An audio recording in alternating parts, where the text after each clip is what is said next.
The details. President Abdel Fattah al-Sisi held talks with head of Libyan Presidential Council Mohammed Yunus al-Manfi at Al-Ittihadiyya Palace in Cairo.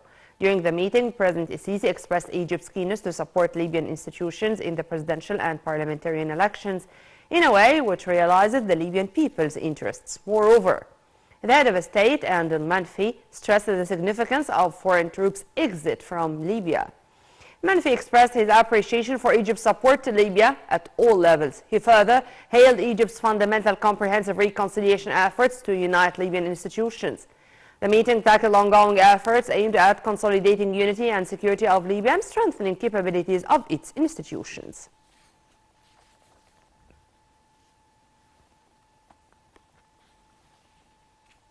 Foreign Minister Sameh Shoukry stressed the necessity of launching serious peace negotiations in a set timeline, aiming at the establishment of an independent Palestinian state with Al-Quds as its capital and on the borders of June 1967, bringing back peaceful coexistence and stability to the region.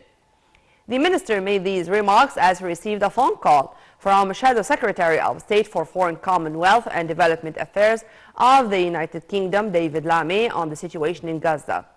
Shoukry said it was imperative that international parties move towards the enactment of the UN Security Council Resolution number 2720, providing for the activation of a United Nations mechanism for the urgent coordination for an immediate access of aid into Gaza.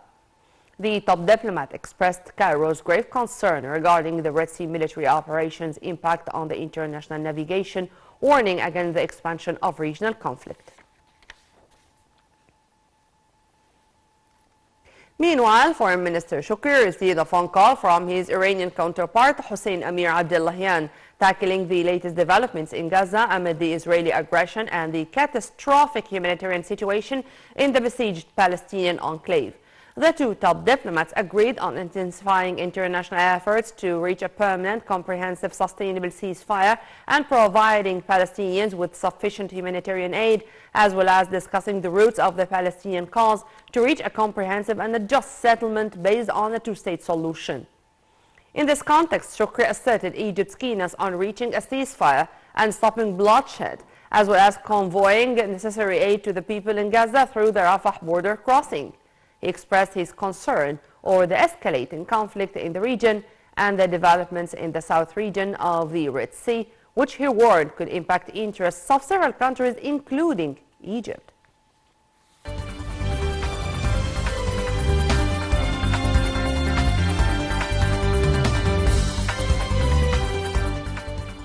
The CBE, or the Central Bank of Egypt, raised the key interest rates by 2%. Accordingly, the overnight deposit rate, overnight lending rate, and the rate of the main operation were raised to 21.25%, 22.25%, and 21.75% respectively.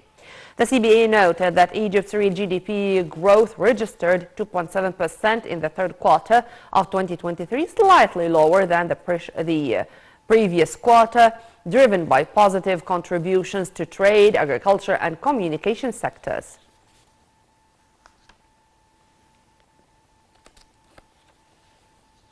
Egypt's stock market indices rose during last week's sessions, gaining £39.9 billion.